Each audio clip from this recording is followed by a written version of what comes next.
Shri Venkateswara gold finance తాకట్టులో ఉన్న బంగారాన్ని విడిపించి కొనబడును. సంప్రదించండి 8499070070. పవన్ కళ్యాణ్ గారి గురించి మనం ఎన్నిసార్లు చెప్పుకున్నా ప్రతిరోజు కొత్తగానే కనిపిస్తుంది. ముఖ్యంగా ఈరోజు ఆయన గురించి వచ్చినటువంటి వార్త చూస్తే ఈయనేందండి కంప్లీట్గా ఆయన పట్టించుకోవటం మానేశాడు, ఆయన కుటుంబాన్ని వదిలేశాడు, ఆయన కంప్లీట్గా ప్రజల కోసం ఆయన ప్రాణం ఇచ్చేస్తాడా అనుకునేటువంటి రేంజ్ కనిపించింది. ఇక్కడ భుజం కండరాల గాయంతో చాలా తీవ్రంగా ఇబ్బంది పడుతున్నటువంటి పరిస్థితి అందరికీ తెలిసిందే. దీని మీద గత కొద్ది కాలంగా ఆయనే స్వయంగా బయటికి వెల్లడించినటువంటి పరిస్థితి, ఆ తర్వాత ఈ సైనస్ కావచ్చు, కొన్ని ఇబ్బందులు కావచ్చు, వీటి గురించి కూడా ఆయన చెప్పుకొచ్చారు. అయితే రీసెంట్గా ముంబైలోని కోకిలాబెన్ ధీరుభాయ్ అంబానీ ఆసుపత్రికి ఆయన వైద్య పరీక్షలు చేయించుకోవడానికి వెళ్ళారు. వైద్య పరీక్షలు పూర్తయిన తర్వాత అక్కడ ఉన్నటువంటి డాక్టర్లు, అంటే ప్రపంచ స్థాయి డాక్టర్లు అందరూ కూడా ఆ ధీరుభాయ్ అంబానీ హాస్పిటల్లో ఉంటారు. ఎంతోమంది సెలబ్రిటీసో లేదా ఇంకొకళ్ళు అందరూ కూడా చాలా అక్కడికి వచ్చి సలహాలు సూచనలు తీసుకునేటువంటి పరిస్థితి కూడా ఉంది ప్రపంచ స్థాయిలో, మన దేశానికి సంబంధించి కాదు. అలాంటి హాస్పిటల్కి పవన్ కళ్యాణ్ గారు వెళ్ళారు.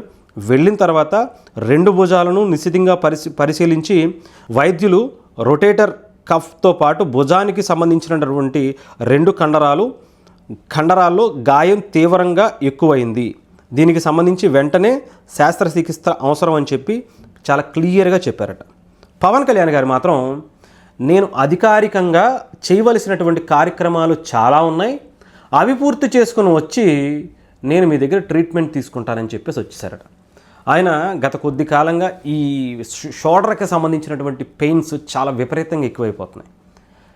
గతం కూడా చెప్పేశారు, కొంతమంది చేతులు లాగటం, చాలామంది ప్రేమ అభిమానాలు ఎక్కువైపోవటం, ఎవరు పడితే వాళ్ళు ఈ పక్కకి లాగేస్తే అది చీలిపోయినాయి, నరాలు తెగిపోయేంత ప్రేమను చూపించారు అని. ఇప్పుడు ఆ ప్రేమకి ప్రతిరూపంగా పవన్ కళ్యాణ్ గారు శస్త్రచికిత్స అంటే ఆపరేషన్ చేయించుకునేటువంటి అవసరాన్ని పడింది. దీని మీద ఆయన ఇప్పటికే చాలాసార్లు చాలా హాస్పిటల్ తిరిగారు. ఇక్కడ కొంతమంది సలహాలు సూచనల మేరకు ఆయన కోకిలాబెన్ హాస్పిటల్కి వెళ్ళారు. అక్కడ చెప్పినటువంటి డాక్టర్లు ఇచ్చినటువంటి నిర్ణయాన్ని ఆయన వెళ్ళి కలిసి ఆ ముంబై వెళ్ళినటువంటి కార్యక్రమంలో కూడా అధికారికంగా మళ్ళీ హాస్పిటల్ చూపించుకున్నారు. ఆ తర్వాత మళ్ళీ ముంబైకి అంటే మహారాష్ట్రకి సంబంధించినటువంటి ముఖ్యమంత్రిని కలిసి కొన్ని ఏవైతే ఆంధ్రప్రదేశ్కి కావాల్సినటువంటివి కొన్ని ఉంటాయో వాటితో చర్చించి వాటిని తీసుకొచ్చేందుకు వాళ్ళతో మాట్లాడినటువంటి పరిస్థితి కూడా కనిపించింది. మళ్ళీ వచ్చేసారు. మళ్ళీ వచ్చి వేరే పంచాయతీరాజ్ శాఖకు సంబంధించినటువంటి ఒక ఎంప్లాయీ అనే చెప్పాలి, ఆ ఎంప్లాయీకి సంబంధించినటువంటి పదవీ విరమణ కార్యక్రమంలో పవన్ కళ్యాణ్ గారు పాల్గొన్నారు. నార్మల్గా ఏ మంత్రి అయినా కానీ, అది కూడా పవన్ కళ్యాణ్ గారు లాంటి ఒక డిప్యూటీ సీఎం స్థాయి వ్యక్తి, నాకు తెలిసి ఒక ఎంప్లాయీగా పనిచేసినటువంటి ఒక పదవీ విరమణ కార్యక్రమానికి ఇప్పటి వరకు చరిత్రలో వెళ్ళాల. ఆ శాఖకు సంబంధించి పవన్ కళ్యాణ్ గారు ఎంత ఓన్ చేసుకున్నారో ప్రత్యేకంగా ఈ కార్యక్రమం చూస్తే అర్థమవుతుంది.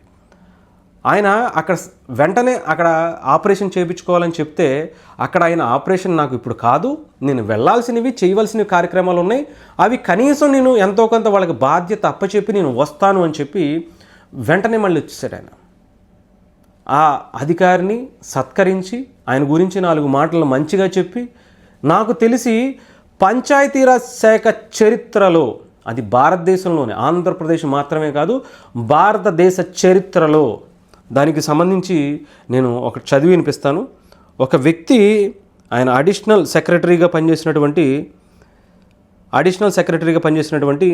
శ్రీ కె వెంకట కృష్ణ అనేటువంటి ఆయనకి పదవీ విరమణ సందర్భంగా చిరు సత్కారం చేసి ఆయన గురించి అసలు నిజంగా చెప్పాలంటే ఎంత బాగా ఆయన మాట్లాడారంటే, ఆయన సేవల్ని నిజంగా ఆయన పదవీ విరమణ పొందిన తర్వాత ఎంత హ్యాపీగా ఫీల్ అయిపోయారంటే, ఇన్ని సంవత్సరాల్లో ఈ 2 సంవత్సరాలే నాకు చాలా సంతృప్తినిచ్చింది అనేటువంటి ఒక ఎంప్లాయీ మాటలు, డైరెక్టర్ మాటలు కూడా మనం విన్నాం.